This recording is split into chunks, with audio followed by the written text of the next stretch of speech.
کچھ لوگ کہتے ہیں قربانی کا گوشت محرم الحرام سے پہلے ختم ہو جانا چاہیے۔ قربانی کا گوشت 3 حصوں میں تقسیم کرنا لازم ہے۔ قربانی کے گوشت کو 3 حصوں میں یعنی اپنے علاوہ رشتہ داروں اور غریبوں میں تقسیم کرنا لازم ہے، یا سارا گوشت خود بھی رکھ سکتے ہیں۔ بنت طالب کراچی سے، بہتر یہ ہے کہ 3 حصے کر دیں، ایک رشتہ داروں کے لیے، ایک مستحقین کے لیے، غریبوں کے لیے، اور ایک اپنے لیے۔ کوئی لازمی نہیں ہے۔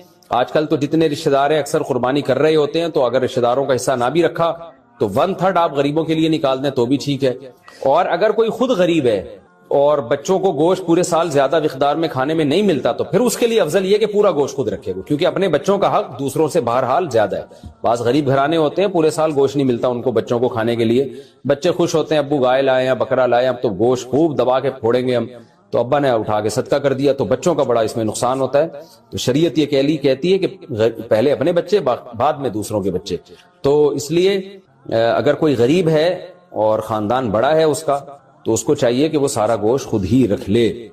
حرام مغز کھانے کا حکم کیا؟ حرام مغز مکروہ ہے جبکہ اس کا شمار 7 ممنوع اجزاء میں نہیں ہوتا۔ فائز صاحب جدہ سے، حرام مغز بیچارے کا نام حرام پڑ گیا ہے، وہ ہے حرام نہیں۔ یہ جو ریڑھ کی ہڈی کے اندر ہوتا ہے یہ پیچھے کی طرف، تو یہ حرام نہیں ہوتا، اس کا نام پتہ نہیں کیوں لوگوں نے حرام مغز رکھ دیا ہے بہرحال یہ حلال۔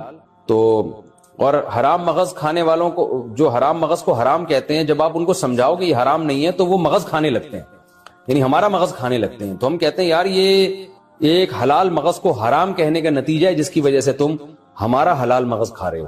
تو بہرحال یہ حرام نہیں ہے، جائز ہے بالکل، اور اس کا نام بہتر ہے تبدیل کر دیں، کچھ اور رکھ دیں اس کا نام۔ اوجڑی کھانا حلال ہے یا مکروہ؟ بکرے کی اوجڑی کا کیا حکم ہے؟ سلمان علی، جائز ہے اگر اس کو اچھی طرح سے صاف کر دیا جائے، اس کی پرت اوپر سے اتار دی جاتی ہے اور صفائی اچھی طرح سے ہو تو اوجڑی کھانا بالکل جائز ہے، اور بلکہ صحت کے لیے، پیٹ کے لیے سنا ہے مفید بھی بہت ہے۔ کپورے کھانے کا شرعی حکم، کپورے کھانا کیسا ہے؟ اگر کوئی کھا لے تو کیا حکم ہے؟ محمد ابراہیم سلیم، جائز نہیں ہے فقہ حنفی میں، اور اس کی دلیل بڑی مضبوط ہے۔ ایک تو صحابہ سے یا نبی صلی اللہ علیہ وسلم سے کہیں بھی ثابت نہیں ہے کہ جانور میں یہ چیزیں آپ نے کھائی ہو کبھی، اور دوسری بات یہ کہ وہ نجاست کا محل ہے۔ اوجڑی میں بھی نجاست جمع ہوتی ہے لیکن اس کے اوپر ایک پرت ہوتی ہے اور وہ نجاست سرایت نہیں کرتی، جبکہ یہ جو خصیتین ہیں ان میں تو نجاست اچھی طرح سرایت کر جاتی ہے، یہ متولد بھی ہوتی ہے یہیں سے، بنتی بھی یہیں سے نجاست، اس لیے اس کا کھانا جائز نہیں ہے۔ باقی کسی کا اختلاف ہو، امام شافعی کے فقہ کو کوئی فالو کرتا ہے تو وہ بھی مجتہد تھے، ان کی رائے میں جائز ہے، تو پھر ایسے اختلافی مسائل میں ایک دوسرے پہ شدت نہیں کرنی چاہیے۔ تو آپ احتیاط کریں، اگر کوئی کھا رہا ہے تو اس کو، وہ اس کا ہیڈک ہے، آپ اس کو الجھے نہیں آپ اس سے۔ اچھا بھائی، قربانی کا گوشت کتنے دن تک استعمال کر سکتے ہیں؟ قربانی کا گوشت کتنے عرصے تک کھا سکتے ہیں؟ کچھ لوگ کہتے ہیں قربانی کا گوشت محرم الحرام سے پہلے ختم ہو جانا چاہیے، کیا یہ صحیح ہے؟ عاقب شاہ دبئی سے، نہیں، جب تک چاہے کھائیں آپ، اگلے سال قربانی تک بھی چلا سکتے ہیں اگر آپ کے پاس فریزر ہے یا گوشت اسٹور کرنے کا انتظام ہے۔ باقی یہ کہ اگر اللہ نے مال دیا ہے تو کھائیں اور کھلا کے ختم کریں، غریب ہیں تو اسٹور کر لیں، تو مالدار ہیں تو ایک کھا لیں اور جتنا کھا سکتے ہیں اور کھلا بھی دیں، جلدی جلدی کر لیں۔ تو باقی جائز ہے کہ جب تک چاہیں آپ استعمال کریں۔ اکثر میں اس پہ ایک چٹکلا بھی سناتا ہوں نا، ایک آدمی نے خواب دیکھا کہ اس کا بکرا جو ہے وہ جنت میں گھوم رہا ہے جو اس نے ذبح کیا تھا، لیکن ٹانگ نہیں ہے اس کی۔ تو اس نے پوچھا فرشتوں سے خواب میں کہ بھئی یہ میرا بکرا پورا یہاں آ گیا، ابھی تک یہ ٹانگ کیوں نہیں؟ اس نے کہا وہ ابھی تک تیرے فریج میں پڑی ہوئی ہے اس لیے۔ تو خیر ایک چٹکلا ہے، لیکن یہ کہ اللہ نے پیسہ دیا ہے، مال دیا ہے، تو کھا لیں جلدی جلدی اس کو، غریب ہیں تو پھر بھی اسٹور کر لیں۔ قربانی کا گوشت جہاں سے آیا کیا وہاں لوٹانا ضروری ہے؟ کیا قربانی کا گوشت جہاں سے آیا وہاں دینا ضروری ہے جیسے کہ عام رواج ہے؟ محمد حذیفہ گل کراچی سے، نہیں جی بالکل غلط ہے، اور یہ رواج اگر ہے تو رواج بھی ختم کریں۔ یہ تو نہیں کہ جس نے گوشت بھیجا تو آپ بھی گوشت دیں، تو بالکل غلط ہو گیا، تو فائدہ کیا ہوا اس کا گوشت بھیجنے کا؟ قربانی کی کھال کا کیا کریں، کس کو دیں؟ قربانی کے بعد چمڑے کے مصارف کیا ہیں؟ رحیم الدین متحدہ عرب امارات سے۔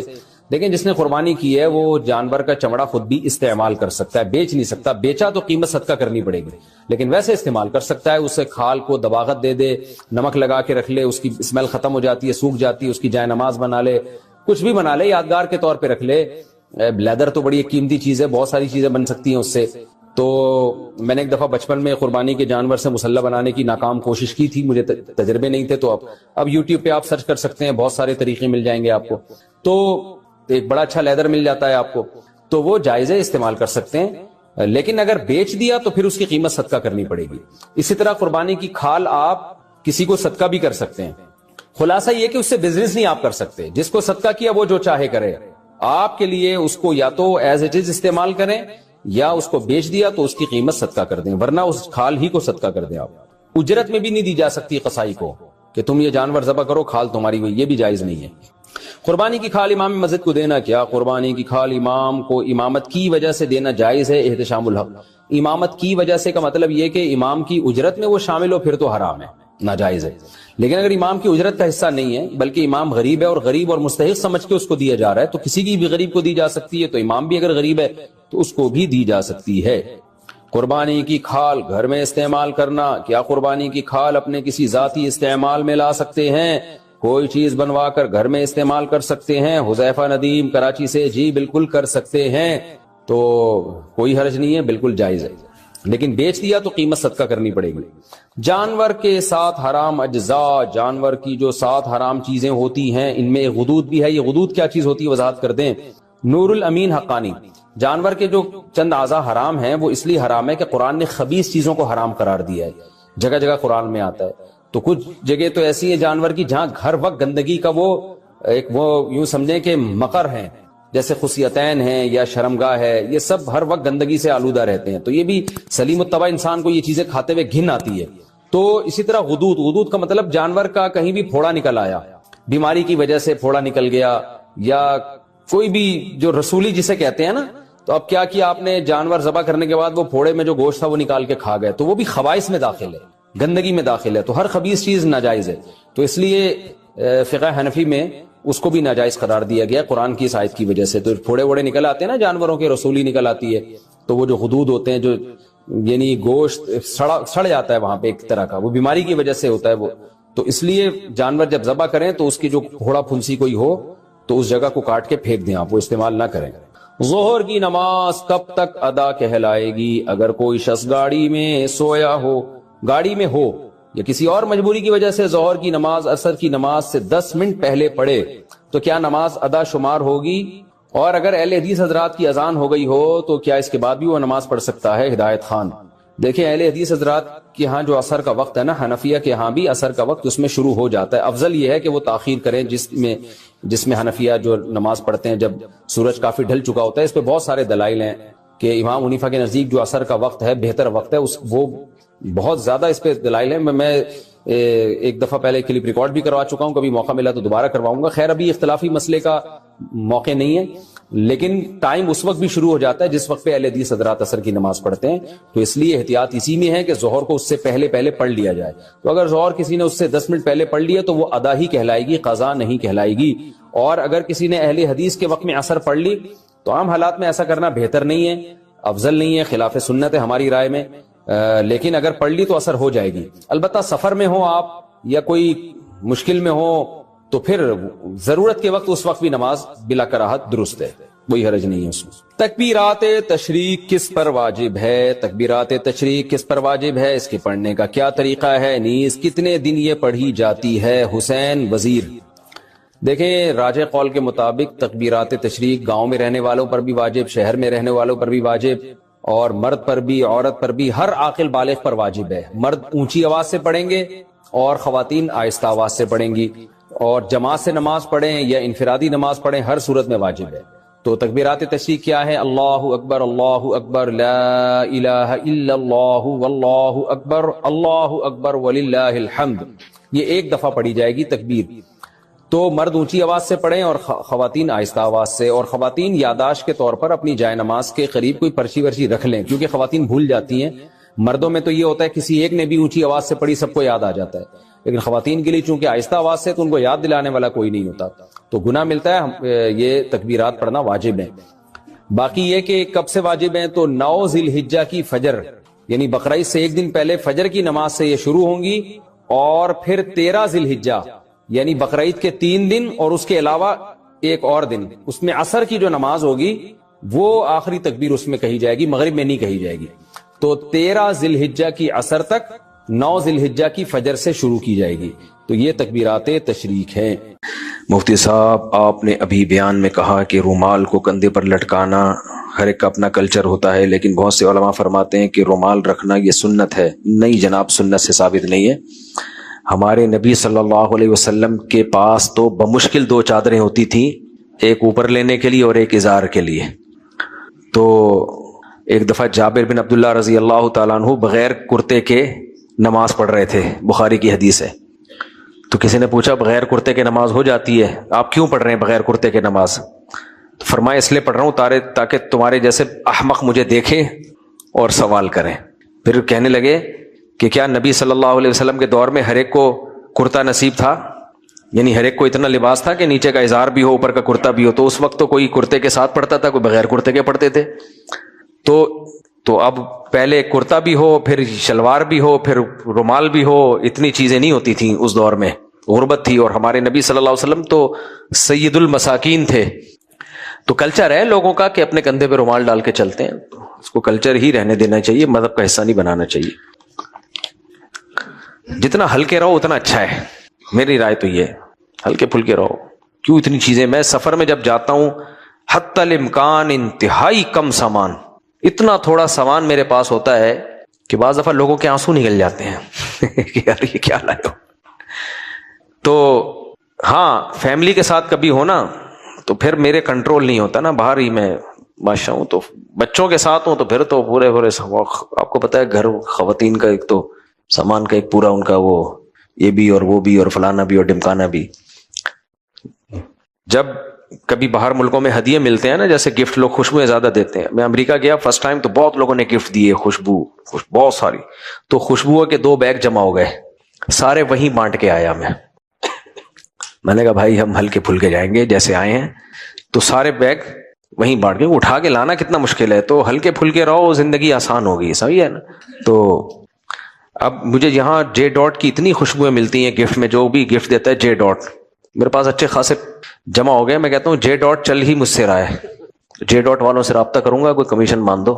جتنے میں آ رہی ہے نا دوبارہ تمہاری دکان پہ واپس پہنچا دوں گا، تمہیں فری میں پڑے گی. کیا خیال ہے؟ یا پھر ایک طریقہ یہ کہ جے ڈاٹ پہ ڈبے پہ ٹی ڈاٹ لکھ کے اپنا بزنس چلا دوں میں، ٹی ڈاٹ لکھ کے اپنا بزنس، یہ بھی ایک اچھا آپشن ہے. تو یہ سوال انہوں نے بیچاروں نے پوچھا تھا وہ تو رہ گیا.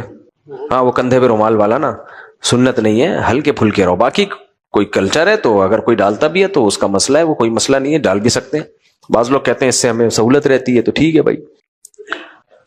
مفتی صاحب جب آپ قرآن و حدیث بیان کرتے ہیں تو یہ فقہ کی پابندی کیوں؟ جب چاروں اماموں کو مانا جاتا ہے تو ایک امام کی پابندی کیوں ہے؟ اس پہ 20 دفعہ جواب دے چکا ہوں. چاروں فقہ میں سے کسی ایک کو فالو کیے بغیر اس زمانے میں اسلام پہ چلنا پاسبل ہی نہیں ہے. لوگ کہتے ہیں کہ صحابہ کیسے چلتے تھے، یہ ایسے ہی ہے کہ کوئی حدیث کا انکار کرے اور کہے بخاری مسلم کی حدیثوں کے بغیر چلنا ممکن ہی نہیں ہے. تو کوئی کہ صحابہ کیسے چلتے تھے، اس دور میں تو بخاری مسلم نہیں تھی. بھائی اس دور میں بخاری مسلم مرتب نہیں ہوئی تھی تو ضرورت بھی نہیں تھی. اب میں کہوں قرآن پڑھنا ممکن نہیں ہے مصحف عثمانی کے بغیر، آپ کہو پھر جب حضرت عثمان کا مصحف تیار نہیں ہوا تھا تو حضرت عمر کے دور میں کیسے قرآن پہ چلتے تھے، کیسے قرآن پڑھتے تھے؟ تو ہم کیا کہیں گے؟ اس وقت قرآن کو مرتب کرنا ضروری سمجھا ہی نہیں گیا، لیکن جب مرتب ہو گیا حضرت عثمان کے دور میں تو اسی مرتب کو اب فالو کرنا پڑے گا. اب یہ نہیں ہو سکتا کہ کوئی الگ قرآن یا کہے کہ میرے پاس کوئی تختیاں نکلی ہیں 1400 سال پرانی. اب جو مرتب حضرت عثمان نے جس ترتیب سے کیا ہے اسی ترتیب پہ پڑھنا پڑے گا آپ کو، ورنہ امت ٹوٹ جائے گی. دیکھو حدیث سے ثابت ہے کہ نبی صلی اللہ علیہ وسلم نے سورہ آل عمران اگلی رکعت میں اور سورہ نساء پہلی رکعت میں پڑھی ہے، لیکن مصحف عثمانی میں سورہ آل عمران پہلے ہے، سورہ نساء بعد میں. اب وہ بخاری کی حدیث لے کر آئے کہ نبی نے پہلی رکعت میں یہ تو دوسری میں یہ، تو میں اب اس طرح پڑھوں گا. غلط ہوگا کہ نہیں ہوگا؟ بھائی جب تک نبی کے دور میں مرتب نہیں ہوا تھا تو وہ پڑھی جاتی تھی. جب ایک ترتیب پہ امت آ گئی اور اس پہ جمع ہو گئی ہے، اب اس کے خلاف جاؤ گے سوائے امت میں اختلاف اور لڑائی کے کچھ بھی حاصل نہیں ہوگا. تو اسی طرح یاد رکھو حدیثیں بھی بعد میں مدون ہوئی ہیں، جب ہو گئیں تو اب ان پہ قناعت کرنی پڑے گی آپ کو. اسی طرح قرآن و حدیث سے جو مسائل نکالے جاتے ہیں اس کو فقہ کہا جاتا ہے. یہ صحابہ کے دور میں مرتب نہیں تھا. جس صحابی کو، جس تابعی کو جس صحابی پہ اعتماد ہوتا وہ ان سے فتویٰ لے کے عمل کرتے، ختم. یہ نہیں ہوتا تھا کہ ادھر سے بھی فتویٰ لو ادھر سے بھی فتویٰ لو، ادھر سے بھی جو آسان لگ رہا ہے اس پہ عمل.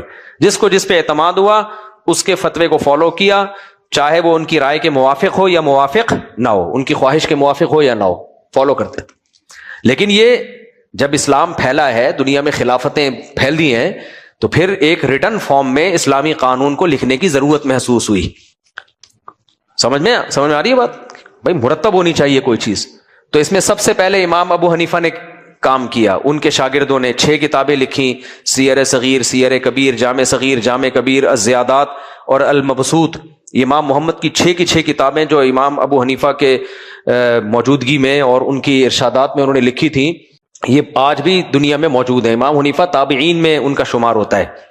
تبع تابعین پر تو سب کا اتفاق ہے کہ تبع تابعین میں تھے وہ. ابن حجر نے راجح قرار دیا کہ وہ تابعین میں سے تھے، یعنی بعض صحابہ کی بھی انہوں نے زیارت کی، نہ بھی کی ہو لیکن ان کا سلسلہ اتنا زبردست ہے. کوفہ میں عبداللہ بن مسعود رضی اللہ تعالیٰ عنہ کو حضرت عمر نے بھیجا تھا. پھر عبداللہ بن مسعود کے جانشین بنے تھے حضرت علقمہ، ان کے جانشین تھے ابراہیم نخعی، ان کے جانشین تھے حماد الکوفی، ان کے جانشین تھے امام ابو حنیفہ. تو امام حنیفہ کے جانشین امام محمد اور امام یوسف، انہوں نے بیٹھ کے باقاعدہ 6 کتابیں لکھی ہیں. یہ فرسٹ ٹائم اسلامی قانون ریٹن فارم میں آیا ہے. سمجھ میں آ رہی ہے بات؟ پھر امام حنیفہ کے شاگرد ہیں امام محمد کے شاگرد ہیں امام شافعی، محمد ابن ادریس الشافعی رحمہ اللہ تعالی. امام شافعی کہتے ہیں میں نے محمد ابن الحسن جو امام حنیفہ کے شاگرد ہیں ان سے اتنا علم حاصل کیا ہے کہ وہ کئی جانوروں پہ وہ کتابیں لادی جا سکتی ہیں جو میں نے ان سے پڑھی ہیں. یعنی امام حنیفہ کے شاگرد سے. کس نے؟ امام شافعی نے. آپ کے اندر بھی ایک اجتہاد کی صلاحیت تھی، آپ نے بھی فقہ کو مدون کیا، ریٹن فارم میں لے کر آئے، اور کتاب الام کے نام سے امام شافعی کی مشہور ترین کتاب ہے، کئی جلدوں میں ہے. کتاب آج بھی ملتی ہے. وہ کتنا مستند علم ہو گیا نا کہ تابعین کے دور میں کتابیں لکھی جا رہی ہیں ریٹن میں. اب چونکہ وہ مجتہد تھے تو ان کا بہت سی چیزوں میں امام حنیفہ سے اختلاف ہوا، بہت سو میں اتفاق بھی تھا، لیکن وہ احترام کرتے تھے امام حنیفہ کا بھی. اور امام محمد ابن حسن کی تو انہوں نے تعریف میں جتنا کچھ کہا ہے، کہا جاتا ہے کہ امام شافعی نے کسی اور کی تعریف میں اتنا کچھ نہیں لکھا. یہاں تک لکھا ہے کہ اگر محمد ابن حسن نہ ہوتے کنت کسائر الناس، میں امام شافعی نہیں بنتا، میں عام لوگوں کی طرح ہوتا، کوئی مجھے جانتا بھی نہیں. ایک دوسرے کے استاد شاگرد ہیں یہ لوگ. سمجھتے کہ نہیں سمجھتے؟ مدینہ میں امام مالک ابن انس جن کی موطا امام مالک ہے، انہوں نے بھی فقہ مدون کیا. فقہ کا مطلب کیا ہوتا ہے کہ حلال و حرام کے احکام کیا اسلام میں جائز ہے، کیا اسلام میں ناجائز ہے. اس پہ پورے قانون ریٹن فارم میں مرتب کیا گیا. امام مالک کے مشہور شاگرد قاسم، ان کی المدونۃ الکبریٰ آج بھی موجود ہے. سمجھ میں آ رہی ہے بات؟ پھر امام شافعی کے شاگرد ہیں امام احمد ابن حنبل رحمہ اللہ تعالی، جن کے جو امام بخاری کے استاذ ہیں. کتنے بڑے حدیث کے امام ہوں گے امام احمد بن حنبل، جن کی مسند احمد بھی ہے. امام احمد ابن حنبل نے بھی فقہ مرتب کیا ان کے شاگردوں نے. تو اب یہ چاروں فقہ مرتب ہوئے، اور بھی کچھ فقہا تھے جنہوں نے فقہ مرتب کیا، لیکن وہ امت میں اس کو قبولیت حاصل وہ چلے ہی نہیں امت میں، یا تو دلائل کے لحاظ سے کمزور تھے یا پریکٹیکلی ممکن نہیں تھا. وہ اللہ کی طرف سے ہوا یہ. تو یہ 4 فقہ جب مرتب وجود میں آئے ہیں، ان چاروں میں بہت سی چیزیں سیم ہیں، بہت سی ایسی ہیں 2 امام کا اتفاق ہو گیا، 2 کا اختلاف ہوا، کہیں 3 کا اتفاق ہو گیا، 1 کا اختلاف ہوا. اس طرح زیادہ تر جو متفق ہیں سب چاروں فقہ میں کتنی نمازیں ہیں؟ 5 نمازیں، رمضان کے روزے ہیں، زکوٰۃ ہے، حج ہے، سب وہی ہے. کچھ چیزوں میں کہیں امام شافعی کے یہاں رفع الیدین کرنا سنت ہے، امام حنیفہ کے یہاں نہ کرنا افضل ہے. امام مالک نے کہا ہاتھ چھوڑ کے نماز پڑھنا بہتر ہے، باقی تینوں امام نے کہا ہاتھ باندھ کے. یہ چھوٹے موٹے اختلافات ہیں، اس کو بڑھانا چاہو تو رائی کا پہاڑ بنا دو. ایک دفعہ وہ ایک صاحب نے مجھے کہا یہ حیاتی مماتی مسئلہ بڑا امپورٹنٹ ہے اسلام میں، کہ نبی صلی اللہ علیہ وسلم قبر میں حیات ہیں یا نہیں. میں نے کہا اتنا نہیں اس کو عوام میں لے کر آؤ، یہ پھڈا ہوگا. کہنے نہیں ہمارے ایمان کا حصہ ہے. میں نے کہا اچھا تم بتا تیری بیوی حیاتی ہے یا مماتی ہے؟ کہنے لگے اس بیچاری کو کیا پتا یہ کیا ہوتا ہے. میں نے کہا اس کا مطلب وہ اس کو نہیں پتا پھر بھی جنت میں چلی جائے گی، تو پھر لوگوں کو کیوں تو فتنوں میں ڈال رہا ہے بھائی؟ جب تیری بیوی کو نہیں پتا اور تیرا خیال میں پھر بھی وہ اگر وہ جنت میں نہیں جائے گی تو پہلے اس کو بنانا. تو کچھ چیزیں مولویوں کے لیے ہوتی ہیں، عوام کے لیے اس کی اہمیت زیادہ نہیں ہوتی. اس سے کوئی فرق نہیں پڑتا کوئی ہاتھ یوں کر کے نماز پڑھ لے یا ہاتھ چھوڑ کے نماز پڑھ لے. صدیوں سے ایسے ہی چلا آ رہا ہے. امت نے اس اختلاف کو ایکسپٹ کر لیا، لیکن دنیا میں فتنے کا کوئی حل نہیں ہے. اب جب چاروں فقہ مدون ہو گئے، اس پر خلافتیں چلی ہیں، اسٹیٹس چلی ہیں، ریاستوں کے سعودی عرب میں اب بھی جو قانون ہے نا وہ فقہ حنبلی ہے. اب بھی جو عدالت کا قانون کیا ہے؟ فقہ حنبلی ہے. تو ملیشیا میں فقہ شافعی قانونی طور پر ہے، اور بر صغیر میں میجورٹی ہمیشہ فقہ حنفی کو فالو کرتی آئی ہے. خلافت عثمانیہ چونکہ فقہ حنفی، بغداد کی خلافت میں بھی زیادہ تر فقہ حنفی تھا. تو سب نے سب کو ایکسپٹ کیا ہے کہ وہ بھی ٹھیک ہے یہ بھی ٹھیک ہے. اور یہ صحابہ میں اختلافات زیادہ تھے، سمٹ کے چاروں فقہ جب مدون ہوئے اختلافات کم ہو گئے، کیونکہ دلائل کی بحث ہوئی نا. بعض لوگ کہتے ہیں صحابہ میں ایک فقہ تھا، یہ امت 4 میں بٹ گئی. یہ غلط تعبیر ہے. صحابہ میں اختلافات زیادہ تھے، سمٹ کے کتنے ہو گئے ہیں؟ 4 میں آ کے امت بند ہوئی ہے. تو اب جب بند ہو گئی تو امت کے علماء صلحاء نے فتویٰ دیا بھئی 4 برحق ہیں، تو اب ان میں سے فالو ایک کو کیا جائے گا اور دوسرے کو بھی برحق سمجھا جائے گا. یہ بڑا سسٹمیٹک ایک امت میں کامیابی کے ساتھ چلتا آیا ہے. سمجھ میں آ رہی ہے بات؟ لیکن اب کچھ اسکالرس کو مسئلہ ہو گیا، نہیں ہم تو حدیث کو فالو کریں گے. امام حنیفہ نے تو خود کہا ہے کہ میرا قول جب حدیث کے خلاف ملے تو اس کو چھوڑ دینا. بھائی امام حنیفہ نے جب کہا تھا تو ان کے شاگردوں نے کیا عمل، چھوڑ دیا، وہ فقہ حنفی کا حصہ بنا ہی نہیں ہے. امام شافعی کے بعض اقوال ایسے ہیں جو ہیں لیکن فقہ شافعی میں وہ ان کو لیا ہی نہیں گیا ہے، کیونکہ جو شافعی فقہا بڑے بڑے علماء انہوں نے دیکھا کہ امام شافعی کا یہ قول کمزور ہے، انہوں نے اس پہ فتویٰ ہی نہیں دیا، وہ فقہ شافعی کا حصہ ہی نہیں بنا ہے. سمجھ میں آ رہی ہے بات کہ نہیں آ رہی؟ فقہ حنبلی میں کچھ اقوال ایسے جو امام احمد ابن حنبل کا قول ہے مگر وہ فقہ حنبلی نہیں ہے. تو امام حنیفہ کے بھی ہر قول فقہ حنفی تھوڑی ہے. لوگ فقہ حنفی میں اور امام حنیفہ کے قول میں فرق نہیں کرتے. دیکھو امام حنیفہ کا قول ہے کہ ماں بچے کو 2.5 سال تک دودھ پلائے گی، فقہ حنفی میں 2 سال کے بعد پلانا جائز نہیں ہے. امام ابو حنیفہ کا قول ہے کہ عقیقہ منسوخ ہو چکا ہے، فقہ حنفی میں کہ عقیقہ کیا ہے؟ سنت ہے. امام حنیفہ کا قول ہے کہ دارالحرب میں آپ سودی لین دین کر سکتے ہو، فقہ حنفی میں کہ سودی لین دین نہ دارالاسلام میں جائز ہے نہ دارالحرب میں جائز ہے.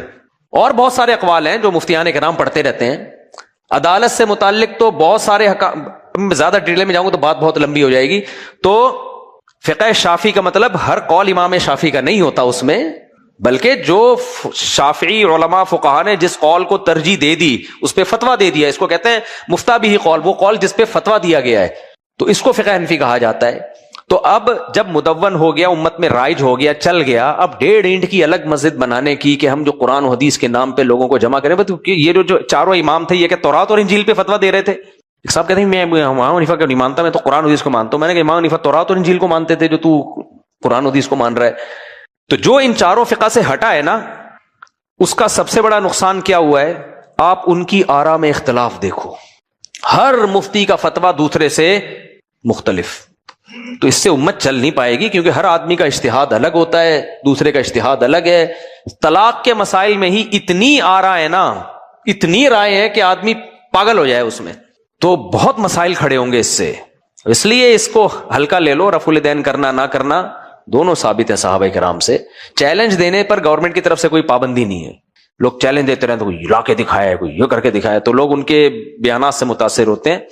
تو دونوں رائے چل رہی آ رہی ہیں. تو امت کی بہتری اسی میں کہ جو جس فقہ کو ایک کو فالو کرو، باقی تینوں کو کیا سمجھو، اور جس ملک میں جو فقہ رائج ہے بہتر ہے اس کو فالو کرو. سمجھ میں آ رہی ہے بات؟ میں نے زندگی شافیوں کے ساتھ گزاری ہے. ہمارے محلے میں فقہ شافی کو فالو کرنے والے بہت تھے. ہمارے دوستوں میں، اٹھنے بیٹھنے والوں میں، ہمارے ساتھ نماز پڑھتے، رفع الیدین کرتے، ہم نہیں کرتے. میں قسم اٹھا کے کہہ سکتا ہوں 30 سالوں میں کبھی کسی سے بحث نہیں ہوئی ہماری. ہم نے اپنے ابا سے پوچھا ابا یہ لوگ یوں کیوں کرتے ہیں؟ ابا نے کہا یہ بھی امام برحق کو فالو کرتے ہیں، وہ بھی قرآن. ختم، بحث کیا ہو گئی؟ ختم. کبھی دل میں بال نہیں آیا کہیں بھی. مجھے یاد ہے ہم جہاں، بلکہ 40 سال، جب 40 سال کا ہوا پھر میں اپنے علاقے سے نکلا ہوں نا. ویسے تو آدھا نکل گیا تھا دوسری شادی کے بعد، پورا پھر میں بعد میں نکلا ہوں. شادیوں میں یہ بھی فائدہ ہوتا ہے. مجھ سے لوگ کہتے ہیں آپ رہتے کہاں ہو؟ میں تو 25% یہاں رہتا ہوں، 25% وہاں رہتا ہوں، 25%. تو لوگ کنفیوز ہوتے ہیں، پتہ نہیں رہتا کہاں ہے یہ. خیر اس کا ایک بڑا فائدہ یہ بھی ہے کہ آپ کہیں کے نہیں رہتے. تو وہ اب ہمارے گھر میں کیکڑا نہیں بنتا تھا، جھینگا نہیں آتا تھا. تو اب وہ جو فقہ شافی کے ہمارے دوست وہ کیکڑا بہت کھاتے تھے. ہم نے ابا سے پوچھا، ابا نے کہا بھائی امام شافی کیا حلال ہے. تو ٹھیک ہے، وہ ان کی بھی اپنے دلائل ہے. بات کیا ہو گئی؟ ختم. لیکن آپ کسی اہل حدیث کے پاس چلے جاؤ، ان میں بھی معتدل بھی ہوتے ہیں، میں سب کو برا نہیں کہتا. اصحاب جان جب تک نہیں بنا دینا آپ کی جان. ایک کو میں نے دیکھا، میں نہیں کہہ رہا سارے اہل حدیث ایسے ہوتے ہیں، سب پہ نہ لاگو کیا جائے، ان میں معتدل بھی ہوتے ہیں. مجھے یاد ہے ہم شافیوں کے ساتھ نماز پڑھتے تھے، وہ امام کے پیچھے فاتحہ پڑھتے تھے. میں پتا ہے ہم نے کہا اختلافی مسئلہ ہے بھائی، لیکن مجھے یاد ہے کہ اہل حدیث کھڑا ہو گیا اتنی زور زور سے فاتحہ پڑھ رہا ہے، الحمدللہ. میری نماز پڑھنا میرے لیے مشکل ہو گیا. کیوں؟ اس لیے کہ پھر میں اس سے پوچھوں گا آپ کیوں پڑھ رہے ہو، کہے گا حدیث میں آتا ہے. پھر تم لوگ حدیث کو فالو نہیں کرتے. ایک لا متناہی جنگ، مناظرے بازی، یہ سارے منجن ہم کر چکے ہیں. سمجھ رہے ہیں نا؟ اتنی بحثیں. یار کوئی اور کام میں اب امت کو لگاؤ، کسی اور کام میں لگاؤ. یہ بحثیں امت میں سمٹ چکی ہیں. اب جو اختلافات تھے وہ ہو گئے، وہ متحد نہیں ہوگی. اللہ یہ بھی چاہتے ہیں اس امت میں ظرف بڑا رہے. ظرف کیا رہے؟ بڑھا رہے, یہ تھوڑا اختلافات کا تحمل کریں, تھوڑا ظرف ان کا بڑھا رہے, تو یہ بھی ہو یہ بھی ہو, سب چلے گا. صحابہ میں تھا نا, سب چل رہا تھا ایک ساتھ, تبھی تو امت میں اختلاف ہوا. صحابہ میں نہ ہوتا تو امت میں ہوتا. تو صحابہ کا جب کسی چیز پر اتفاق ہو جائے پھر تو اختلاف کی گنجائش ہی نہیں رہتی نا. تو صحابہ میں ان مسائل میں اختلاف تھا تو ہم میں بھی آ گیا, تو وہ نہیں لڑے ان باتوں پہ, ہم کیوں لڑیں؟ تو جو لڑ رہا ہے وہ بہرحال کیا کر رہا ہے, برا کر رہا ہے. تو اس لیے ایک فقہ کو فالو کرنا ضروری ہے تاکہ اس اختلاف کی آگ میں امت نہ جلے.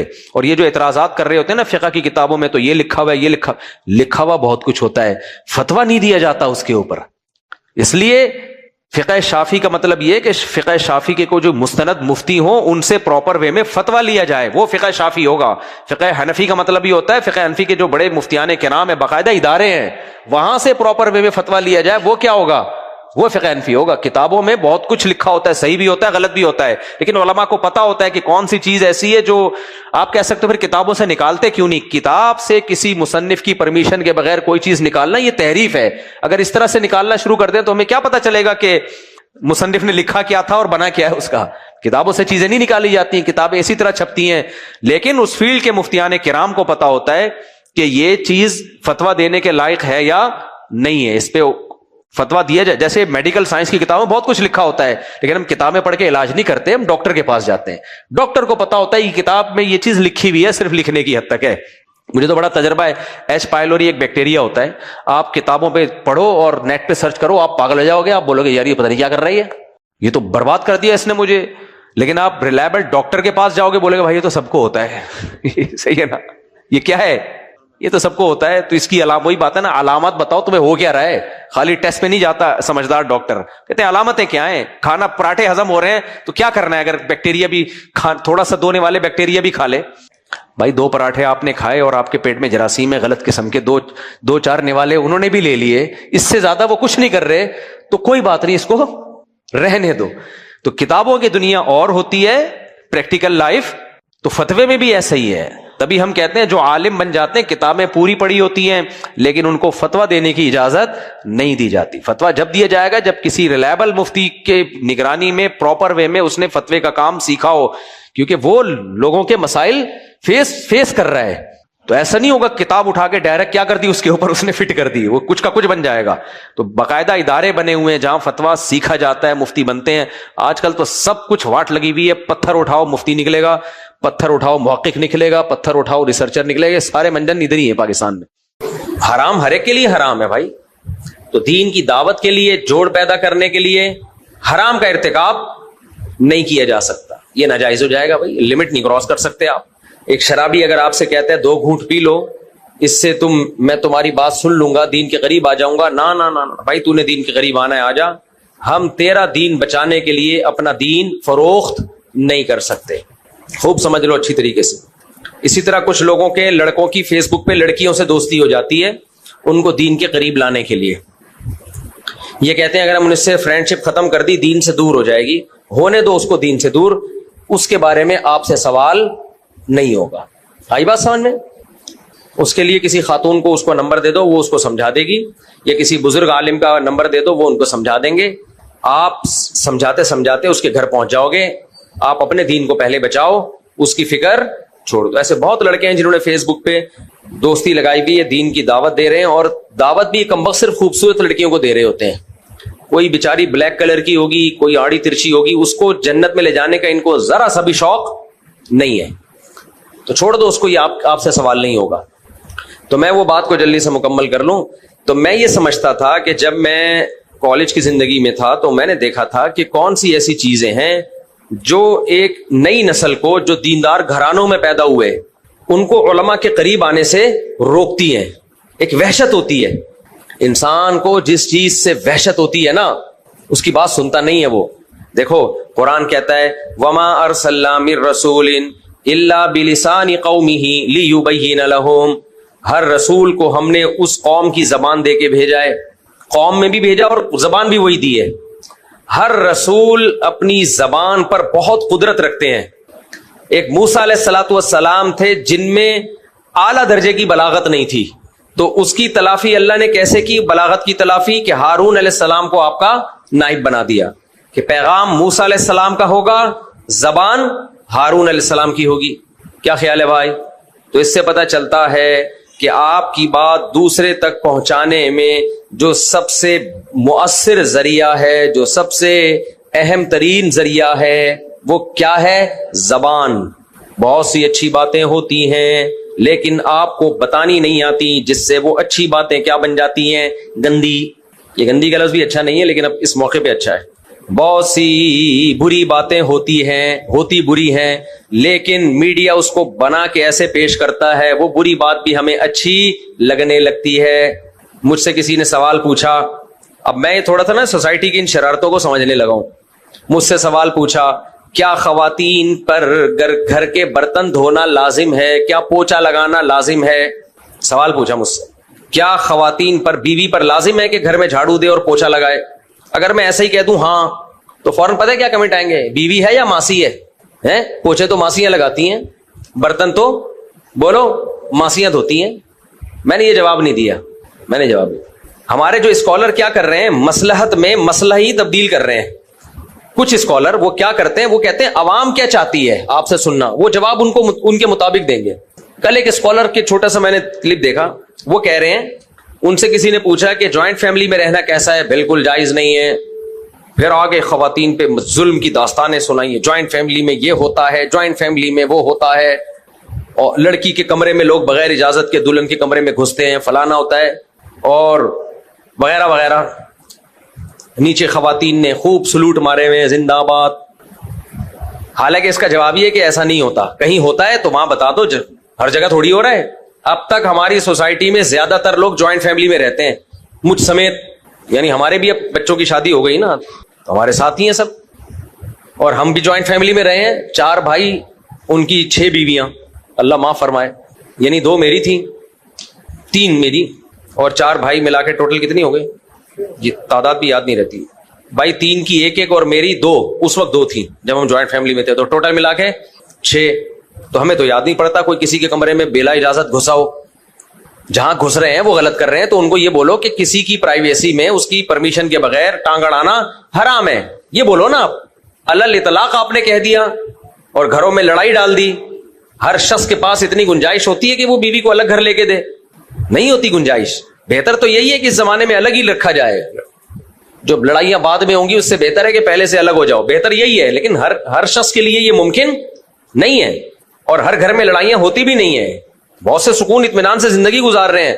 ہاں، آپ کا یہ بیان سن کے لڑنا شروع کر دیں گے، وہ آپ کا یہ بیان سن کے بولو اب وہ لڑنا شروع کر دیں گے، کیونکہ آپ نے ایک فساد ڈال دیا ان میں۔ تو بعض اسکالر یہ دیکھتے ہیں پبلک سننا کیا چاہتی ہے۔ نا، لیڈر کا کام، موٹیویشنل اسپیکر کا کام، مینٹور کا کام یہ نہیں ہوتا کہ پبلک کیا چاہتی ہے۔ مینٹور کا کام یہ ہوتا ہے کہ وہ حق کے راستے کو متعین کرے، پھر پبلک کو اس پہ لے کر آئے، چاہے وہ اس کی منشا کے خلاف ہو یا اس کی منشا کے مطابق ہو۔ تو اب سوال یہ پوچھنے والے نے پوچھا، یہ بہت پوچھا جا رہا ہے آج کے ٹیلی ویژن میں بھی، کیا بیوی پہ گھر کے کام کاج لازم ہے؟ غامدی صاحب تو فوراً نفی کر دیتے ہیں، کچھ بھی لازم نہیں ہے۔ کسی نے غامدی صاحب سے سوال کیا کہ جب اس پہ کمانا بھی لازم نہیں ہے، بچے بھی پیدا کرنا اس کے ذمہ نہیں رہا، اور گھر کے کام کاج بھی لازم نہیں ہے، تو لازم کیا ہے صرف وہ بتا دیں آپ۔ نہیں ہے میرا خیال ہے بات، جو چیزیں لازم ہیں کائنڈلی اس کی ایک رپورٹ پیش کر دیں آپ، وہ بات کیا کرو جو سوسائٹی میں چل پڑے۔ گوروں نے نا خواتین کو یہی حقوق دے دے کے نتیجہ پتہ کیا نکالا ہے؟ مردوں نے شادیاں کرنا چھوڑ دی کہ ہمارے تو کوئی کسی کام کی نہیں ہے بھائی، اور فیملی سسٹم تباہ کر دیا انہوں نے۔ بھائی جہاں ظلم مرد کر رہا ہے اس ظلم کو ہائی لائٹ کرو کہ یہ مرد غلط کر رہا ہے، جہاں عورت ظلم کر رہی ہے اس ظلم کو ہائی لائٹ کرو۔ نہ ہم عورت کے حقوق نہ مردوں کے حقوق کسی طرف ہم نے جھکنا نہیں ہے، جہاں غلط ہے اس غلط کو غلط کہا جائے گا۔ اور دوسری بات یہ کہ غلط کیا ہے صحیح کیا ہے یہ اسلام فیصلہ کرے گا۔ اگر اسلام کے علاوہ آپ کسی اور سے فیصلہ کراتے ہو تو قیامت تک فیصلہ ہو ہی نہیں سکتا، کوئی کرائٹیریا ہی نہیں ہے صحیح اور غلط کا۔ بہت مشکل ہے میرے بھائی، بہت مشکل ہے۔ دیکھو ہم جب کہتے ہیں یہ غلط ہے یہ صحیح ہے، تو دلیل کیا ہے آپ کے پاس؟ یہ غلط ہے یہ صحیح ہے۔ انتہائی غلط چیز کو بھی نا دلائل سے صحیح ثابت کیا جا سکتا ہے اگر آپ اسلام کو بیچ سے نکال دو۔ مثال کے طور پر دنیا میں سب سے بڑا جرم اور انتہائی غلط چیز کیا ہے؟ خودکشی، یہی ہے کہ نہیں ہے؟ قتل، دوسرے کا قتل یا اپنا قتل۔ اگر آپ اس کو جائز قرار دینے پہ آ جاؤ عقل سے، تو خودکشی کرنے والا یہ دلیل دے سکتا ہے کہ میرا جسم میری مرضی. وہ کہتا ہے میں اپنی مرضی سے تھوڑی آیا ہوں, مجھے تو لایا گیا ہے. اگر وہ خدا پر ایمان رکھتا ہے تو بولے گا مجھے خدا نے پیدا کیا.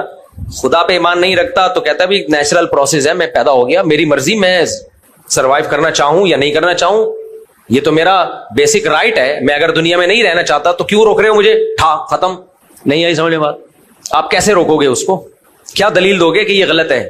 یہی وجہ ہے کہ جن لوگوں نے عقل کو معیار بنایا ہے نا صحیح اور غلط کی تمیز کا, ان میں بہت سے کنٹریز نے خودکشی کو لیگل کر دیا ہے. کیا کر دیا ہے؟ لیگل.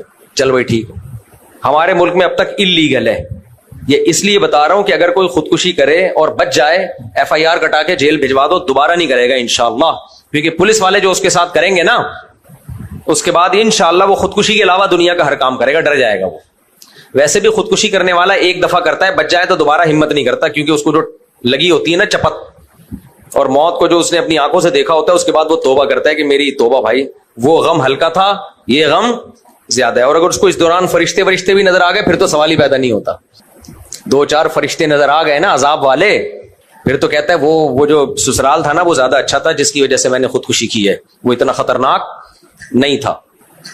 تو شادی شدہ تو اسی وجہ سے کر رہا ہوتا ہے. خیر, تو اب مجھے ایک بات بتاؤ, کیا بات کر رہا تھا میں؟